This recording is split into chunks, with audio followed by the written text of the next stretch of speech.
I want to go back to the Carter administration. The only individual in that administration who understood what could be the consequences of such a regime taking over was Zbigniew Brzezinski. In fact, I remember the discussion I had with him because I happened to be at the White House on my birthday, October 31, 1978. Wow. You're at the White House October 31st, 1978. I flew up from Reese Air Force Base. That's where I was training. I came to Washington. I had a short meeting with President Carter, and we had a longer discussion at the time with our ambassador at the time, Ardeshir Zahedi, and we were together with Zbigniew Brzezinski. The rest of Cyrus Vance, Gary Sick, Clark, all of those guys were completely on this premise of let's create a religious belt to contain communism from spreading into the area. That was the theory of the Carter administration. So backing Khomeini, creating a religious belt like a dam to protect the region from the communism to gain influence in the area, namely the Soviet Union. Little did they know that at the time the KGB had over 40,000 Iranians under their control, many of them dressed as mullahs, leading prayers in Mashhad and Isfahan and other countries. They already had their influence. They were already there. Did your father know? Did he already know or no? Didn't he warn so many governments that if I go, Iran will become Iranistan? It was not less than a year after he left that the Soviets invaded Afghanistan. Look at the whole downfall, the domino effect that it took.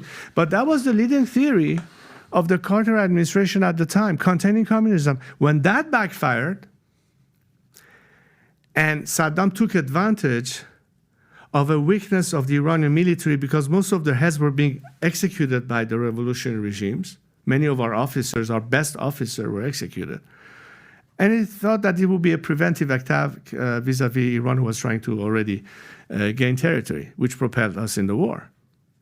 But the reason you had a problem with Saddam Hussein, mind you, many years later, when you had the Desert Shield and Desert Storm and the invasion of Kuwait, was because of Iran in the first place. Let's not forget that part. So when today you see that the same degree of weakness that Carter showed at the time, and today you see the same signals of weakness vis-a-vis this clerical regime to embolden them to go further, it's pretty much the same rationale. It's a continuation of the same rationale. It's interesting. Nixon in his book said he would have preferred for the Shah to have been more brutal. And he even said this in a book, and he said it in an interview as well. But can you pull up the clip, Rob, of President Ronald Reagan, what he said? There's two clips. If you can just play both of these clips, go for it.